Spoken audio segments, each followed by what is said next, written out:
IVM. There's a quick survey to fill out on ivmpodcast.com/survey. It lets us know a little bit more about who's listening to us. And you know what? We're going to do a few prizes. So, we'll do a random drawing of maybe 10 people and we'll send you all some swag. Remember, that's ivmpodcast.com/survey where you can fill out the survey.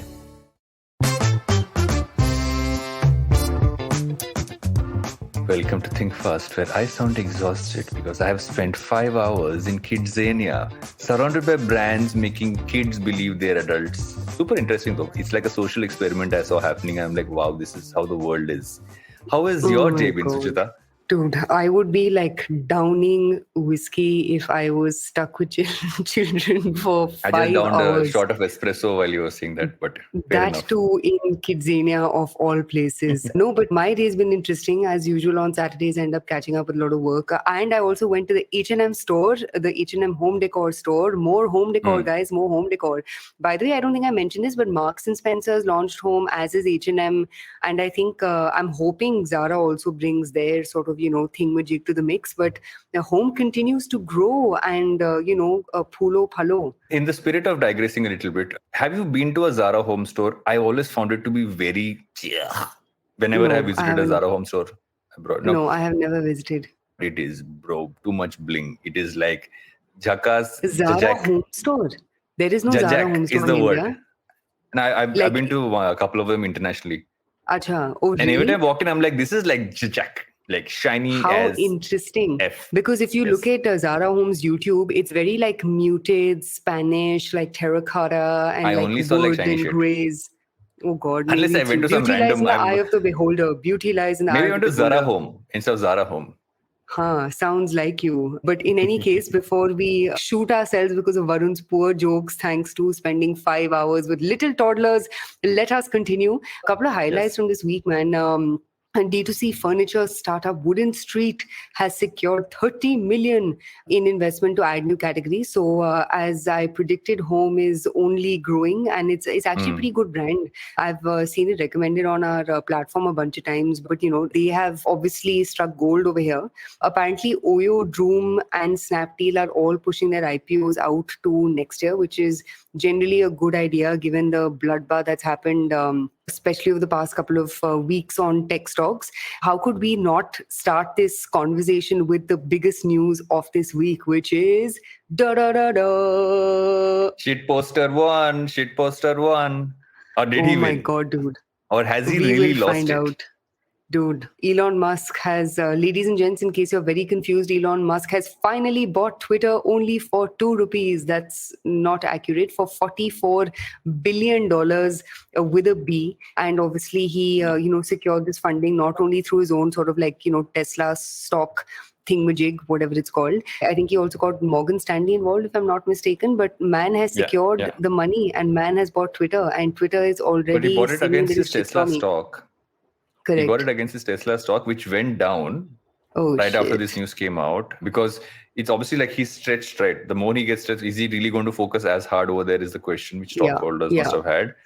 Now, there's a thread of conversation I've been reading online saying that if the stock starts going down a little too much, he might have to pull the plug on this because you have put your stock as collateral to get this money. If that stock is going down, the people who've given you that money might be a little jittery. So there is still a lot of people who feel that it won't actually happen because he still has to go through a process to get things done. And plus, he's been on some random stuff with adding cocaine back to Coca-Cola. Cocaine and Coke.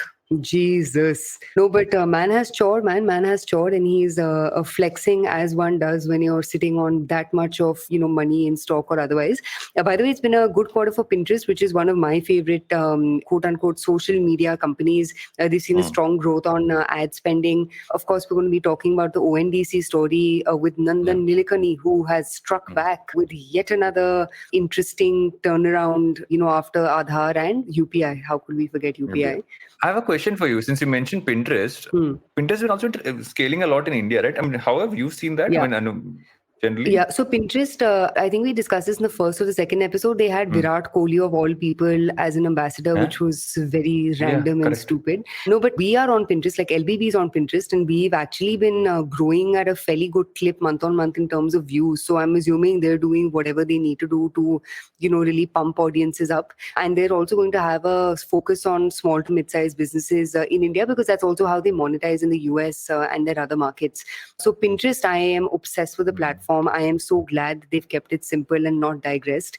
But what are we talking about today, man? What's... We're talking about, we're getting into the Zilingo drama, which doesn't seem to end, and more things. It's like, every month we have one startup drama, stuff coming out of the woodworks. Bharat Pe Ki Choti Behan. Yes. Bharat Pe Ki Choti Behan, Zilingo. Seriously.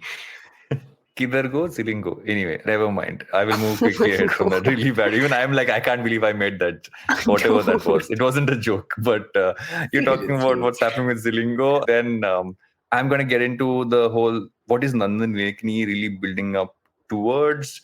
You've been interested in the reselling market for a bit, but I think what you're going to bring in is that we're going to look at that market and understand where is it really coming from, and where it supposedly was coming from might not be where it is actually coming from. That sentence didn't make any sense. I'm just blaming Kidzania for this statement. I'm going to get into what's happened with the Amazon Prime Video slate that just got announced. You're going to tap into the future of shopping, and we're going to close up with my favorite platform to say what has happened to the last 2 hours, Instagram, and some updates and stuff which they're testing. So that's what's ahead. While I think maybe I do need a bit of a stiff drink before the end of this recording. But before I do that, we'll take a break and be right back with Think Fast. We face 100 dilemmas every day while raising our children and nurturing our families. Why not let science help us make informed decisions to solve our dilemmas? Hi, I'm Devi Shobha. And I'm Meghna. We host Big Talk About Tiny Humans, where we will help you unpack challenges around parenting and your child's development. And more importantly, we will equip you with research-backed strategies that you can readily act on. Tune in to our podcast every Wednesday on the IVM Podcasts app, website, or your favorite podcast platforms. Welcome back to Think Fast, where I'm still feeling the drag of Kidzania. Also, just like point to note, Kidzania is awesome. I was super interested to see how they've structured this. And yeah, I'm super intrigued. I want to understand the business model. I actually got some numbers, which I might randomly drop into this episode. Yeah, we should talk about, well, it'll be a good change from you plugging in your own products. But let me kick us off, man, while you drag on and knock yourself over with a few more caffeine shots. Today is going to be a delightful Saturday. But ladies and gents, we're kicking off with the first story of today, which is the Zilingo drama. So for those of you who've missed it, Inc. 42 released an article, I think, yesterday, which basically, and I also want to caveat by saying that I think that article was fairly poorly written, because it just seemed like a bunch of random points of gossip, which, the journalist at Inc. 42 would have gotten and then stitched it together. Like, it just seemed very poorly researched. So I just want to caveat, very few sources, that. Right? One, very few sources. Second, a lot of hearsay. Third, if you're doing takedown pieces, you need to back it up with facts, right? And not to say that there weren't facts, but it would have been good to, have some verification of the same. For example, one crazy thing that came up in the story, which I found laughable, was that apparently Ankiti Bose hired CAA of all agencies. I mean, guys, what? CAA represents like the biggest Hollywood stars. So she apparently hired them for their branding and even her branding in the US, which I found ridiculous. And then there were some like random facts about how apparently the government has filed a case against Zilingo because they were supposed to deliver N95 masks along with the PPE kits. And, there was some like issue around the delivery. And apparently, Ankiti Bose has been buying tickets for her family through, it's very like murky. But my challenge with it was a little gossipy, because it's a little difficult to get into the weeds of did this actually happen or did it not. But let me kick off with the real point of this story or this conversation, right? What is it with founders wanting to build their brand when their company is operationally struggling? What is going on here? So this is entire narrative online, right? And like, for instance, I've been asked this question. I'm sure you at some point have been asked as well, saying, is it important for you to build a personal brand as a founder? Is a question all founders get asked. And oftentimes everybody tells you should build a personal brand. But at some point there's a line where your personal brand ends and your ego begins. Yeah. And I feel a lot of them kind of cross that line and go there. And once you kind of go towards that, there's no holding back, right? Then you're making it all about you. It has to be that you are, it's be all and end all of everything. Also excludes the team more than anything else. Any organization is a team. And you start making it about yourself. You're taking focus away from what you're building, what the team is. And that's where things have gone sideways a lot. It's a lot about what can I put on LinkedIn, what can I put on Twitter. But end of the day, you're building a business. Shouldn't forget that part. Yeah, no, for sure. I mean, for example, like even I've been asked about this, and I just want to sort of caveat by saying that, we guys do think fast for funsies. It has literally not been for like anything else. And if you guys hear about why Think Fast even started, was just, for, at least for me, this is a chat we would have on a weekend. Exactly. One is that. And second is it's also helped me structure my learning, right? Because I actually now take out time to learn about new things. But keeping us aside, I think the thing that I found like absolutely absurd in all of this is, I totally get you wanting to build yourself up once you've figured out your business fundamentals for, irrespective of what scale those fundamentals may be at.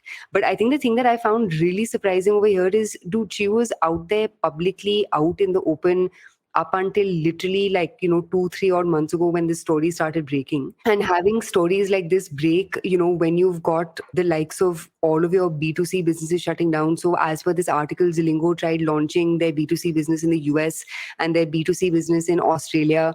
Both apparently didn't really go anywhere at all, and both had to be, clambered down. Obviously, fashion was really poorly affected thanks to the pandemic. And because of that, I can understand their business being, very heavily impacted. But in the midst of all of this, I don't know why you would reach out to, there's a big difference in between hiring a PR agency and getting in touch with CAA, man. It's just absurd. But I think more than anything else, if you read all the articles on this, including the Sync 42, right, it basically shows that on one end, you're trying to grow at a certain pace and you're doing acquisitions and you're going into newer markets and you're launching newer business streams. And the other end, you're also kind of distracted by this piece. And I feel the mixture of those two, plus obviously at the core of it seems to be the tension between both co-founders, seems to be at the core of the larger issue. And even what she was trying to figure a way to buy back Sequoia's stake in the company as well is what now she is. Yeah, now she is. Yeah. Given everyone seems to have sort of walked away.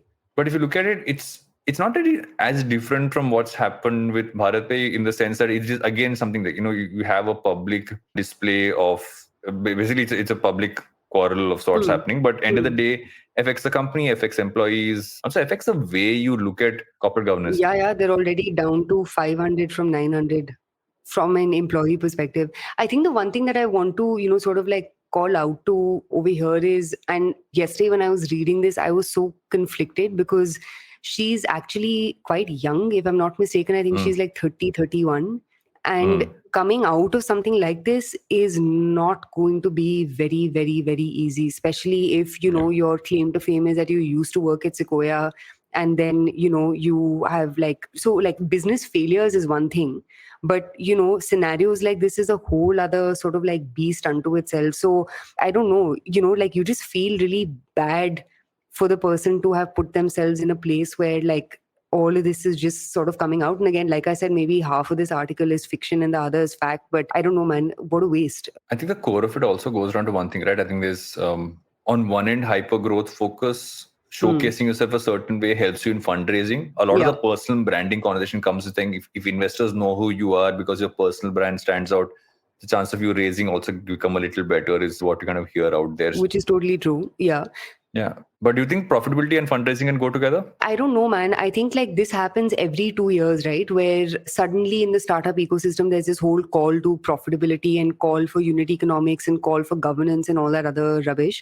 I mean, they're all very good things. The reason why I'm calling them rubbish is because it's very cool when, cycles are on the down low. But the second the market narrative switches to fundraising and basically markets become more bullish, you see the narrative totally change. And I don't know, man, I think if there's one thing that I've learned in 7 years of everything from like the highest of highs to like the lowest of lows, if there's one thing that I've learned and also learned from a lot of very successful founders, is the best founders are the ones who play the long game. And you look at it across the board, right? You look at Nykaa, I mean, they've been building their business for 10 years. You look at First Cry, they've been at it for a while. You look at Lenskart, Policy Bazaar, all of these guys have been working on their business for anywhere in between, 10 to 12 odd years. So I think somewhere, the expectation that things are going to be built overnight, maybe that needs to change, and that needs to change on all sides. And just one like last thing from you over here, and then, we can go on to the next story, is I had sent you this, but Anand Lunia, so for our listeners, Anand Lunia, who is the partner at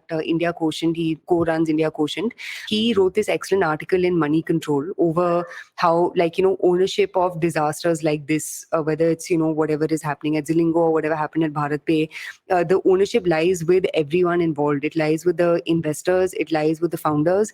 And honestly, to some extent, it also somewhere lies with, professionals wanting to work at these crazy hyper growth, sort of startups, taking a 2 to 3x hike in their salary without and expecting the sun, moon, earth, etc. I think all of it just comes together to like create not the healthiest way to operate. And I think all of us have made mistakes like this, right? Because somewhere like in the momentum of it all, you end up losing it a little bit. Yeah. Speaking of healthy ways of operating, guys, how spaced out is Varun? I wish all of you listening in need to like go to our watch YouTube and see Varun's face. Varun is not interested in co-hosting. I'm listening to everything you're saying. He's just like, mujhe neend aa rahi hai. I'm just going to play. I also ate half a massive pile of cotton candy. So, and then had a double espresso shot. So I feel that this combination plus this conversation, oh my God, is amazing. But moving on to other drama parts. Amazon Prime India announced their Slate, which is a fabulous slate. I mean, literally, there were enough memes going around about how all other platforms must be feeling after that slate got announced. And apart from the fact that there were titles which are super interesting, there were shows. I mean, there is literally now an OTT version of Rohit Shetty's Cop Universe, which I'm a huge fan of in general. Anything Rohit Shetty, I'm a fan of in general. But I feel the larger story here is the fact that they balanced so many things right with this entire catalog, right? You don't just have one kind of Bollywood. You have enough, let's say, Telugu, Tamil, etc., enough regional there. They actually have shows which are across multiple languages, different cast members. They've also been able to really smartly figure a way to build shows which have so many now recurring seasons, right? I mean, I'm just reading about like everything from Mirzapur to Four More Shots, Made in Heaven, Breathe, Panchayat, Patalok, and Comikistan coming back for, after many successive seasons. So they seem to be doing something right, and they obviously announced a few other things. But first reactions, what do you think of just how they've operated compared to everybody else? Obviously, there aren't too many like numbers that are public, apart from, Amazon Prime Video apparently has the second largest subscription in the country after Disney plus Hotstar. How every single show performs is unknown. Obviously, the fact that they are getting these shows signed up for the second, third, fourth season goes to show that, the performance would have been good. I think the one thing that I really like about APV is just how like diverse the content is, and also how they're able to take formats that work in one region and then recreate it in multiple different ways. So for example, they have Modern Love, which is this super popular show, US based, inspired by a series of essays from the New York Times. They are bringing Modern Love Mumbai edition, Chennai edition, and then I saw another regional edition. Exactly. And I think that's what's like, there's something about their content. I'm not the biggest viewer of APV, and I say that as a good thing, because I think somewhere by not always appealing to audiences like myself, I think they're doing literally the right thing that's needed in a country like ours. Yeah, and what's also interesting is they kind of looking at this in multiple ways, right? They have a bunch of co-productions they're kind of coming out with, and they launched a Prime Video store, which is a smart thing because in many ways, you can just transact and buy a movie. It's almost like renting a movie to watch or buying a movie to watch in that sense. So when something releases in theater, there's a window still between when it comes in the theater to when it will come online. They're making that window shorter by saying if you still want to watch it, you can watch it just need to transact like how you'd buy a ticket. Kind of like what Book My Show has been trying to do in recent times as well. So all in all, I think that's interesting. And plus, if you look at the names and pretty much every single large production house is now working with them in that sense. Correct. I saw YRF, but you can't put them in a box. Johar was there, and like a bunch of other Excel was there, a bunch of folks were there. There's also one thing which I really noticed is the fact that they've also smartly mixed together. If you look at the cast they're using, right, they're not just going for mainstream Bollywood. You'll suddenly have you're seeing a lot of creators who may be popular on YouTube and on Instagram, etc., suddenly playing specific roles in some of the shows. And they also, I think, like how Netflix had, they launched their mobile plan as well sometime back. And now you have like so many big names kind of coming out. What could be interesting to do though, if you, like you said, there's no data available, is you can look at the data and understand at some level what do you think the viewership would be like versus what, let's say, I wouldn't say Netflix, but really what Hotstar and Disney gets, right? Because Disney Plus has also had a lot of premieres of movies, but it still feels like an app that is got a lot happening there. And by the way, Amazon also got cricket on. There's sport as well now, which is now coming in. So I had a couple of quick questions for you related to exactly this, right? One is like, what do you think is helping Amazon dominate? Because let's be honest, it isn't necessarily the most comprehensive catalog. Is it just that they, through their e-com engines, understand consumers much better than Netflix does? Like, do you think because they're so entrenched in so many different sort of parts through their multiple different products, they're just able to understand Indians much better? I just think the acquisition strategy has been very smart by not seeming like they're sticking to one kind of content. Like if you look at any other platform, you know what you kind of expect when you go to a certain streaming platform. You can go to an Amazon Prime Video and find all kinds. It's the acquisition strategy. It's the, what are you okaying that really helps, and making sure you invest into shows over the long term. Like for me, Breathe, for instance, was something which is, I don't think the season 1 was that big a thing, but they've persisted with it and it's grown with an audience over there. Yeah. Or just like not making it a Bollywood platform, but really going beyond that. I think that's really worked well for them as well. Yeah, and if you had to compare them to Disney plus Hotstar, right, given that you obviously understand this space more than I do, what do you think is the difference there? Like, what do you think is setting APV apart from Disney Hotstar? So Disney Hotstar, the problem I foresee is that they're on one end really reliant on cricket and IPL. So that's their big draw for a lot of their viewership kind of coming in. The navigation on the app, Disney Hotstar, really, it's just gone from bad to confusing, right? It's tough to find something on search. And at some point, the variety feels very limited. You really need to dig in deep to find something that is not a Bollywood property or like a standard movie. On an Amazon, you're still finding stuff which might be a little different in that sense. And now they're getting into the whole docu space and doing a bunch of those things as well. So, I want to see the AP Dhillon docu series for sure. Oh my God, like, Brown Monday. Yeah. Wow. Can't wait. Actually, yes. Can't wait. Yes. I've been forced to listen to AP Dhillon because I was like, what is this song that is on every single chart is where I started, and then I got hooked. So, yes. Yeah. He's a gangster and he's transcended all generations. It's amazing. Of all their releases, by the way, which one are you most interested about? Like, Cop Universe, guys, Cop Universe. Oh my God. Rohit Shetty's Cop Universe, always. I can do this. But let's switch gears. I want to, shock and awe you with a new story and wake you up. Come on, Varun, wake up. Which is basically, so guys, the next story that I have been wanting to talk about for the past couple of weeks is this whole space of like the resale economy. You could call it, selling of secondhand goods. You could call it platforms like StockX, which is just basically collectibles, like selling of collectibles. But there's so much happening in this space, which, really makes it an interesting space to watch out for. And it's happening across the board, right? So there've been a lot of like luxury resale platforms. There've also been platforms like Poshmark and Depop, both of which are again in the secondhand, quote unquote, products and apparel and good space. And then, of course, you've got someone like StockX, which is basically double tapping on all things collectibles. There's another really cool company called Whatnot, which is YC funded.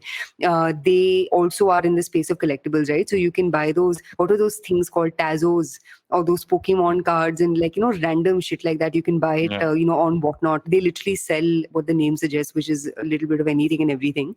So first, quick question for you, and while we dissect this segment and also inform our users about a couple of numbers, let's talk about fundamentals. Where do you think this interest in resale is coming from? Is it coming from people wanting to be sustainable, or is it, something else? So I first came across this when there's a platform called Kootloot, which still exists. When Kootloot got founded, I knew the founder because he was, if I remember, at Unilever before he quit and started it off. And I remember they were only fashion, and he introduced me to the term pre-loved clothing. And I'm like, why is it called pre-loved? He says that nobody wanted to call something secondhand, which is what we would all call it, right? Or used in that sense. But they had to evolve from just fashion to go towards electronic and some of those to kind of scale as well. And over time, they've become this marketplace for all of those things. But I don't think sustainability is really the focus as much as you might want to put that out there from a marketing perspective. People go towards this because you're saying that, do you need to buy an entire outfit for one wedding which you'll wear for one day, or would you just rent it? Or if you're going for I think the rent the runway in the States has happened because of that, right? You literally want it for that one specific day and things like that. So if you look at it from that context, I think that's where it comes from. Like, do you need to spend the money to buy it outright versus would you rent it? And we also have, I think a lot of people have enough clothes which you want to just get rid of. And you're like, if I can make some money out of it, why wouldn't I? Why not? Yeah. Those would be the key areas I would see it. I mean, especially from the standard space. It gets a lot more interesting once you go towards, let's say, sneakers or some of the other pieces. Where I think that's where it's a whole different ballgame. But in a traditional sense, I think it's more about offloading what you have in the closet, saying, why can't I make money out of it? And the other end is saying, why do I need to invest into clothes, which I will only wear maybe once or twice? Yeah, no, for sure. And, obviously in India, we haven't seen any of these platforms really take off, as much as one would expect they would. So, for example, like even last week, we guys spoke about reselling or secondhand or pre-love, right? And the two spaces where you see that happening in India is in electronics and in, cars. But in the US, of course, you're even seeing an industry like apparel command a significant amount of not just money from VCs, et cetera, but even, valuation on public markets. So just a couple of data points for you listeners. Resale grew 25 times faster than retail. And what is now a 28 billion secondhand apparel market will more than double to an astonishing 64 billion secondhand apparel. And this is only for apparel by 2024. And all this is US data just to sort of contextualize this for everyone. So in the US, it's obviously grown significantly. And what's interesting about this space is, like you said, there are like these three buckets, right? One is occasion. So, renting as an occasion. And I just want to sort of add one small thing over here, which is I think renting and reselling are two very different markets. I would never bet on renting, but I would actually bet a lot on reselling. And within reselling, the sort of categories become, one is this luxury goods space. And I think luxury goods is where things get very interesting because, the reason to buy into secondhand luxury goods is, one is either it's a collectible, right? Like it's a Chanel bag that came out in the 60s, nothing is available anymore. So, again, you want to signal that one, you have the cash money, second, you're like really with the trends, resale becomes an interesting sort of, segment to pop into. The second is just making money, man. Like the amount of money that is made on platforms like StockX by people who buy easy drops and then resell it, on StockX at like crazy high markups. It's literally like flipping real estate, but at like a faster cadence and with, quicker, faster sort of like customer penetration as well. So again, what's really interesting about this space is it really is a money which is a draw. It's either the money or it's a signaling, but a combination of the both of those things, makes it a space to sort of reckon with. But question for you, what do you think is the difference in between the use case of renting and reselling? So when does one rent and where do you see the economics of resale come in? Rent comes, like you said, it's a one-off, right? Where you like weirdly the renting I've seen is when people have to wear a costume. Like somebody's saying, okay, this is kids have Halloween parties these days. Adults have to wear Halloweens as well. That is seeped across every part of this nation of ours. We have Halloween costumes for kids. Only and for so where do you rent it from? Who live in rich societies of Lokhandwala, ladies and gents. Hamari औकात nahi hai, but Varun aisi cheezein karta hai. But you can rent it. You don't have to buy the costumes. You can rent the costume is what a lot of us are doing. But on the other end of the spectrum, I feel where it makes sense, I feel, is weddings. I think the renting part is, for me, weddings, just like you need to get a suit for that one time, you need to wear it for an interview. Stuff like that is where I've seen the rent part being spoken of a lot more. Reselling is more for affordability, right? You want to afford something you want to buy something which you can't afford. And this is an option you have. And it's gone through the process of a platform really running through it and seeing if it's legit or not. And then you can just buy it from there. Why wouldn't you, is the way I look at it. But you mentioned sneakers, right? And I think the collectibles end of, like, obviously look at watches and what Hodinkee has been able to do globally for the watch market. In India as well, we have Main Street Marketplace. Full disclosure, I'm early investor in that company. Has been doing that with sneakers as well, where we are seeing people really spending a certain amount of money in sneakers and luxury goods of that category, just buying and selling and almost treating it like an investment. There's a portfolio system you can actually build for yourself by buying sneakers and selling them. And you honestly, if you do it right, you can actually make a lot of money very quickly. It's just that it's not a traditional form of, it's not a traditional investment instrument, but it is a great way to kind of invest in and grow in that sense. So yeah, I feel that part is what I've been looking at, interestingly, saying, okay, it's almost creating different kinds of ways for you to invest and grow. I've got my eye on watches right now. I'm just looking at saying, is that an interesting space as well? Because it's slowly catching up in India as well. It's obviously been a global phenomena. Maybe my Casio watch might one day be worth a lot. Maybe it will. And just one small thing here before we get into our break. So one very interesting use case for resale is also differentiated supply. So for example, Etsy, which is obviously a massive sort of player of, unique handicraft products in the US, they actually bought Depop for exactly this reason. Because Depop, guys, you can check out the app, DEPOP. Their USP was actually that you'd find products on Depop which were difficult to find otherwise, right? Similar to eBay. So I don't know if you've ever, like, the Indian eBay experience sucks, but like eBay in the US, you literally find like the coolest, very, like a garage sale kind of product. So I think another use case is also unique supply, but more on that maybe another time we discuss resale. Yes. And before we get into the next story, we're going to take another break, but I can figure out a way to put some espresso into like what is that thing called? A saline line into my system. Man is slurring again. Think fast. Man is slurring again. We'll be back. I have not had alcohol, guys. This is not alcohol speaking. This is just being really tired. So we'll be right back with Think Fast. You're the people pleaser, right? Or then desperately seeking the one? Or wait, you're the one who doesn't think they're ever good enough. So much drama. And for what? Is it doing you any good? Listen to me. I'm Chetna, your favorite positive action coach. Yes, I'm the one who has been dropping all those truth bombs on every episode. Oh, no. And it's time you learn to say no to drama. That's also what my podcast is called. And a new episode is out every Monday and Wednesday on the IVM Podcasts App, website, as well as all major podcasting platforms. Welcome back to Think Fast, where I am barely surviving, but we are moving fast and ahead in this episode. What have we talked about next? Oh, actually, that's something which I kind of put up here, but both of us have actually jammed about this for a bit now, ever since the story broke out. Nandan Nilekani, obviously from being one of the co-founders of Infosys, helped build out Aadhaar as well as UPI, is now working on a new project with the government, which could be super interesting considering how much e-com has been able to penetrate across the market. The idea is very simple. It's to say, sounds simple, might be super tough to do, but it sounds simple. It's basically almost like an online platform where any merchant can kind of plug in and just kind of buy and sell goods. Almost like saying, can you, as a Kirana store, compete with the larger ecosystem of, let's say, everything from Flipkart to Amazon, etc. So first, draft thoughts from you, Suchita. More people should introduce Nandan Nilekani as a guy who gave Vijay Shekhar Sharma acidity, because that's exactly what happened after UPI was launched with Paytm.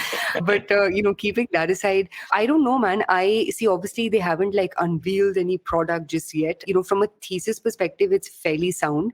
Though I will say one thing, as someone who's worked with a lot of small to mid-sized businesses through the course of, building up LBB, their biggest issue is not always the semantics of it. It isn't generating demand. So I think the larger questions that I have over here is, I get there'll be, standardization of, delivery experiences, standardization of rates, and just, sort of like the pipeline becomes easier for businesses to plug and play into and plug and play with. But I don't think the challenge for SMEs necessarily always is, the mechanics of it. I actually think their biggest struggle is opening demand funnels, which is why Flipkart and Amazon take the kind of commissions that they do. It's because, whether you like it or not, they are demand generators. So that 20, 30, 40% they're taking from you is the cost of acquiring consumers. So early thoughts, I think, is it interesting? For sure, given that it's coming from the place of e-commerce shouldn't be monopolized and e-commerce should actually be democratized. That's what the intent is, which is a very noble intent. But the challenge over here is going to be, that's cool, bro, but how are you guys going to help get these small to mid-sized businesses customers? I've had an interesting, this is more a question in my head, which is the fact that, is this an option you're building out for merchants, or is this the default? In many ways, you see UPI has now become the default of how we transact. It's not credit card. It's not an option to credit card. It's just the default. Credit card almost is like a second layer of ways to kind of go. So will this almost force, let's say, an Amazon or a Flipkart to say, okay, we need to plug into this system too, rather than saying this is an alternative? Because that's been the big question. Because we never do options, we do defaults. Correct. Yeah, I think I couldn't echo that more because I don't know if you saw, but they released some statement saying something along the lines of how they've already raised 150 crores from Dunzo, blah, blah, bullshit.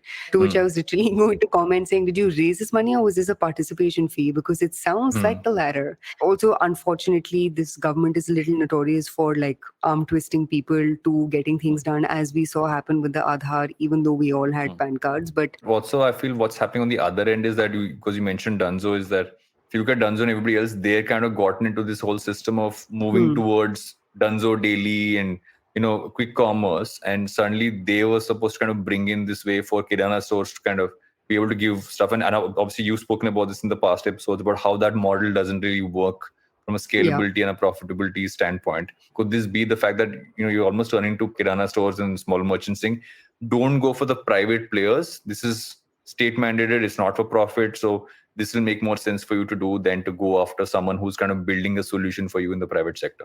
Yeah, I am like very conflicted about what to say over here because I'm also trying very, very, very hard to be as politically correct as is possible.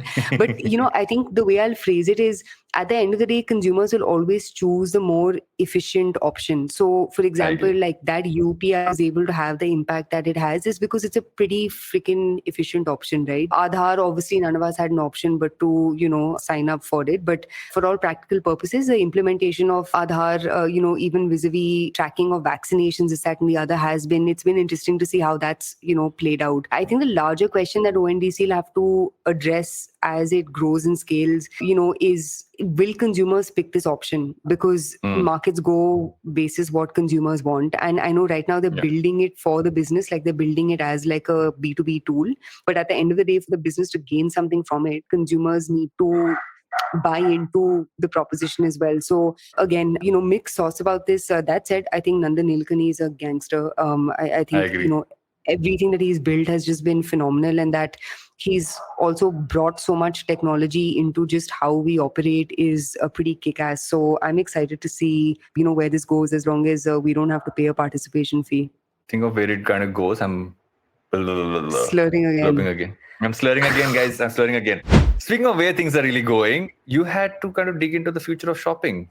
Because I feel like I want to go shopping. There's an Under Armour store that opened near my house. I want to go buy Dwayne Johnson merchandise. So, oh my God, guys. Basically, Varun has nothing else to say about ONDC. So now he's like nudging and prodding me to get along with my story. So bhaiyo behno, let's talk about the future of shopping. So guys, where this actually topic came from was this excellent article that I just found by this like awesome blog that I follow called The Sociology of Business. It's written by this lady called I have a question. Anna, how many blogs and how many newsletters do you subscribe to?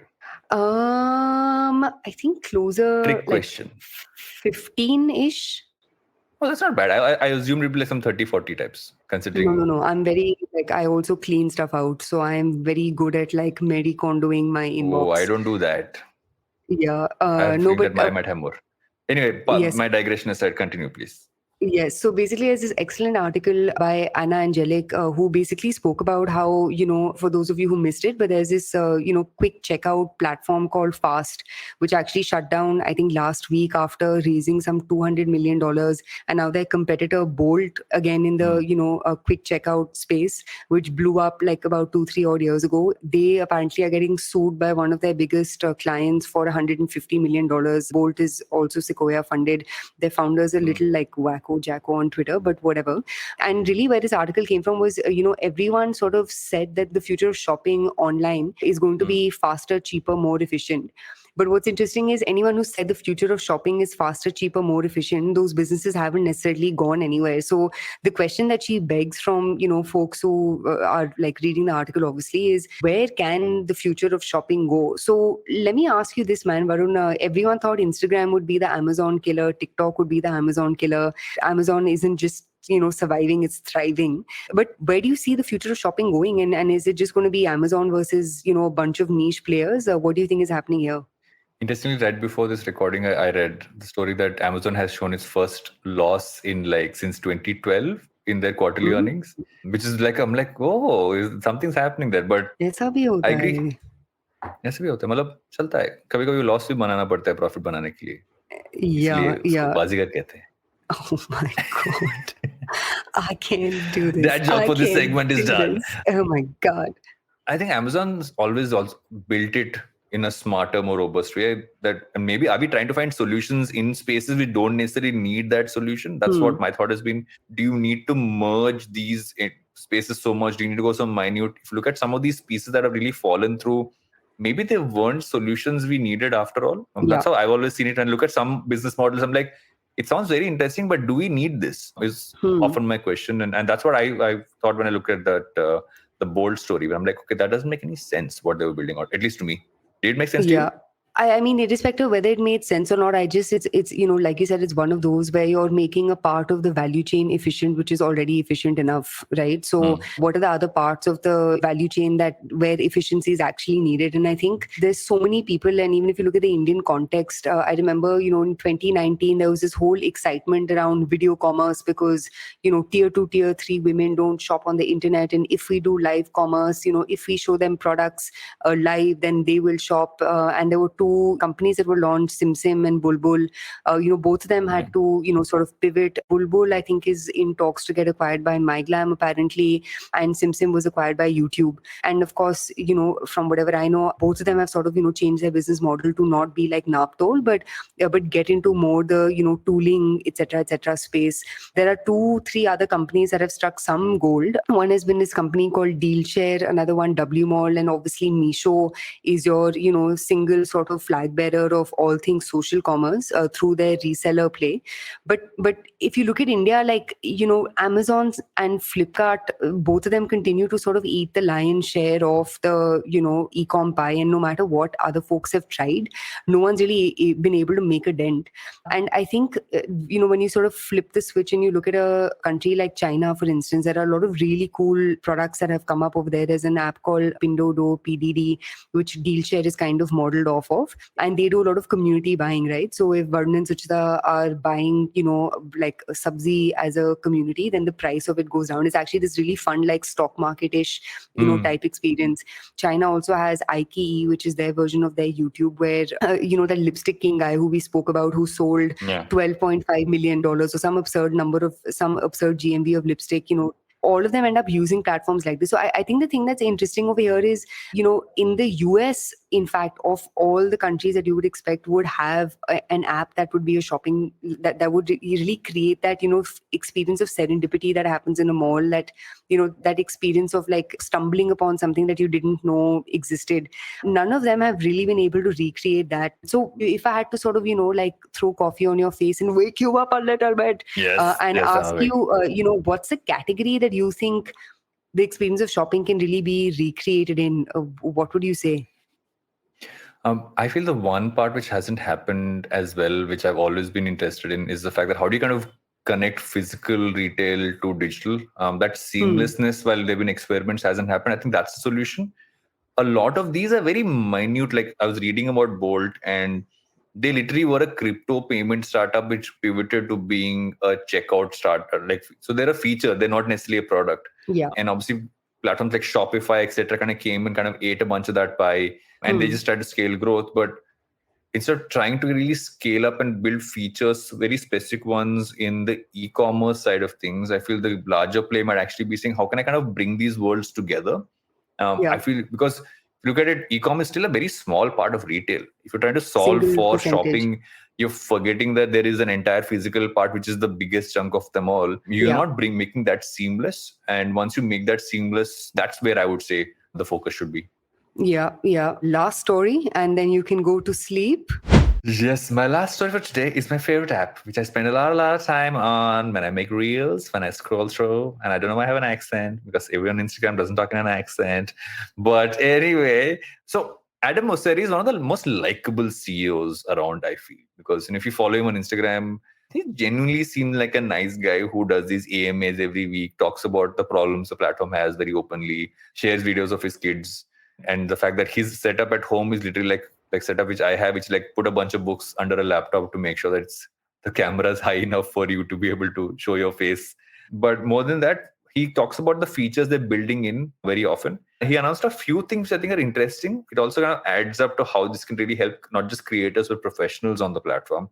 Till now, when you had to kind of tag someone, you would tag a person and that would be it. You go to their profile and figure out what they would do. Now you can tag someone, actually attribute what they do. So if you have a photo and you have a photographer tagged, it actually says photographer under that because that's what their bio says and stuff like that. So attribution, showing people credit, is a great way to do this. It's in some ways, and saw a lot of photographers, especially on Twitter, etc., kind of talking about this feature, saying, while it used to be a platform for photography at a certain point of time, this is a way to almost give something to the photographers again as Instagram by saying, you can attribute whatever's out there for them. They also announced a way for you to tag products. So if you have put up an image and I have products in that, I can tag them specifically. And these are, I think, a good way to kind of build that ecosystem of saying, okay, one is that helping the other grow. And they've been building a lot of that with, your collaborations as in terms of reels and videos going up. And there's one which I feel is interesting. It's been rumored, it's not official yet, is that they're working on a new editing feature, which lets you almost use templates to put up creative. So you don't have to kind of create it on a separate app, put it right now, which is what a lot of us do.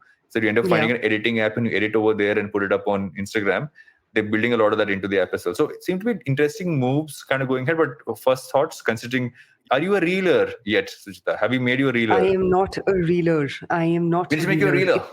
Oh my God, please let's not. Reel it, feel it. But I think, geez, Louise, I'm just going to pretend you didn't say that. But I know that was I think that's actually a line, by the way. I didn't come up with that. Yeah, no, I know. You didn't come out. Someone else who makes sort of dad jokes came up with that. What I was saying was, I think the interesting thing that Instagram seems to be doing now is going back to their focus on creators. Like, remember we guys had discussed this when we were talking about the last Lego features that Instagram had announced. And all of them seem to be very like, what direction are you going in? Are you a creator platform? Are you an ads platform? Are you a commerce platform? What are you? I think they're sticking to their narrative, man. It sounds like they have, realized that TikTok's able to do what they are doing because TikTok has a very, very, very strong focus on creators, which Instagram has sucked at, and YouTube is probably like as bad, if not worse. I mean, apart from, the YouTube Fest and all, you really don't see that much, happening for like YouTube creators at large. That YouTube is still thriving is fairly interesting, but generally sounds like it's pretty much on track and on narrative to how they've been thinking about their creator stack feature so far. The interesting part about YouTube, because you mentioned it, right, is that if you actually talk to YouTubers, while they will crib about it, they're still the only platform that pays out money regularly to creators. Yeah, nobody else has cracked that and built a solid system behind that. I think that's why, even though creators will crib, everybody wants to have a YouTube channel because over time that's sustainable. That content is something people kind of come back to. The problem with oftentimes I feel with, they say, reels or anything on Twitter or LinkedIn is that you create something for now. How much long-term archive value does it have? YouTube has the same kind of archive value like this episode on a podcast has, right? Is that people might find it years later and say, oh my God, look at these two geniuses, what they talk about. Why are we spending our time? Should have been signed by CAA. Just kidding. There's another feature which I haven't tried, but when I was reading this, it could be interesting to kind of look at. Is something which they call the Watch Together feature, where you can watch reels with friends on a video call. Feels very interesting. Like, one thing which I love on YouTube is people watching stuff and reacting to it. Like, I would love to do a reaction video piece on a bunch of reels which I watch. I have a favorite. Actually, that should be my recommendation. Although I don't know what is your favorite. There is this lovely, I don't know how to share it because you have to see it. So I will not talk about it. You only have to find an anxiety dog reel on Instagram is the only thing I will say. It's so much fun. Great. Thank you for that treasure hunt. But which of these features are you most excited about as an Instagram creator? I think product tags is great. Product tags is a great way for you to kind of build that in to how seamlessly you can put a product into your creative and help monetization. I feel that's the smart way to do it, rather than right now it's still a little more complicated about how you have to put a product in there. You still have to do a hashtag ad. Sometimes you have to get into paid partnership. But here it's simpler. Or you could just be someone who likes a brand. You can attribute it to that brand. I feel that's actually the most exciting one. But I'm interested to see how they bring the editing feature in. I feel the big problem Instagram has is their editing features haven't improved as quickly as they should, and oftentimes end up being a little buggy because they've had to kind of build these up very quickly. So those are the two I'm looking forward to. But we need to get you to make some reels, maybe some dance reels. Oh my God, please, not happening anytime soon. And with that, it's a wrap. Are we done? We're done. But we have our recommendations to give. I have many recommendations in my head. Of course. One is called sleep. But before we do that, we'll take a break. We're back with Think Fast. Don't you think that if everyone around you is getting smart, you better be smarter? Hey there, I'm the traveling professor Siddharth Deshmukh, and I'm back with season 2 of my podcast to make you smarter. Smarter with Sid. What's this season's focus about? Well, it's about 10-minute nuggets that will make you stand out at work. It's time to go from smart to smarter. Tune in every Tuesday and Thursday and become smarter with Sid. Welcome back to Think Fast, where my recommendation is, guys, once you go to Kidzania, do not block a podcast recording for yourself. Right after that, 5 minutes after you come back from 5 hours of kids running around, to a genius place called Kidzania, where brands have paid lots of money to make activities for kids. I'm like, whoever came up with this idea is a pure genius. But what is your recommendation? What is my recommendation? Oh, yes. H&M, for those of you who, like me, love home decor, I'm all for shopping local. And on most days, I will plug in LBB and say, shop on us. But guys, for those of you who are in Delhi and can, drag your asses to Ambience Mall in Vasant Kunj, go check out India Madhavi's collection for H&M. India Madhavi's is incredible designer. And for those of you who are a sucker for all things interior, she's literally like my go-to person for like the best interior decor and design ever, and she has a reasonably priced collection with H&M. Yeah, so that's going to be my recommendation for today. As a very excited shopper who went at 11 a.m. the second the store doors opened and got herself something from the collection. My recommendation is, the next time you have chili chicken, make sure you eat it with curd rice. The combination is amazing. Oh my God. What kind of dumb recommendation is that, Varun? Have you not had curd rice and chili chicken? It is the best munchie food ever. No, but I think I will just let it be with that. That is my recommendation. Yeah. That and sleep. Oh my God. Yes, you need sleep, my friend. Jao, so jao. Okay, guys, toodles. I will be back with more energy next time and hopefully not Kidzania driven. But till then, stay safe and eat some curd rice. Toodles. Hello. It's been another great week on the IVM Podcast Network. On Advertising is Dead, Varun talks to artist manager Ayushman Sinha about what it's like managing a musician in the age of social media. On The Wire Talks, Siddharth learns about the rise and fall of the Sassoon dynasty from Professor Joseph Sassoon. On Audio Gyan, Kedar talks to co-founders Dakshayani and Mandar about their NGO Baithak Foundation. On Audio Gyan, Kedar talks to co-founders Dakshayani and Mandar about their NGO Baithak Foundation. On Marathi Khidkitun, the Deshmukhs speak to Jairaj Salgaonkar, managing director of Kal Nirnay, about Almanac Publishing. And on Big Talks About Tiny Humans, Devi Shobha and Meghna share strategies to deal with sibling rivalry. Do follow us on social media. We are IVM Podcasts on Twitter, Facebook, Instagram and LinkedIn. And remember, if you're enjoying this show or any of our other shows for that matter, do tell a friend. It really helps us out a lot. Also, don't forget to rate us on any platforms you're listening on, and you can also check us out on YouTube. We are also doing a small listener survey to better understand how you respond to our shows and advertising on the network. We would really appreciate it if you could spare a few minutes to fill it. It helps us build better shows for you. And finally, we would like to thank our sponsors this week, SBI Life Insurance, India Water Portal, and Jupiter, a digital banking app. Do you wonder why China does the things that it does? Or want to know how we could improve online privacy? Or perhaps you're thinking about how we can kickstart India's economy. If you'd like to search for the answers to such questions, check out All Things Policy, a daily public policy podcast that covers everything from employment figures to aircraft carriers. Tune in from Monday to Friday for new episodes and fresh takes.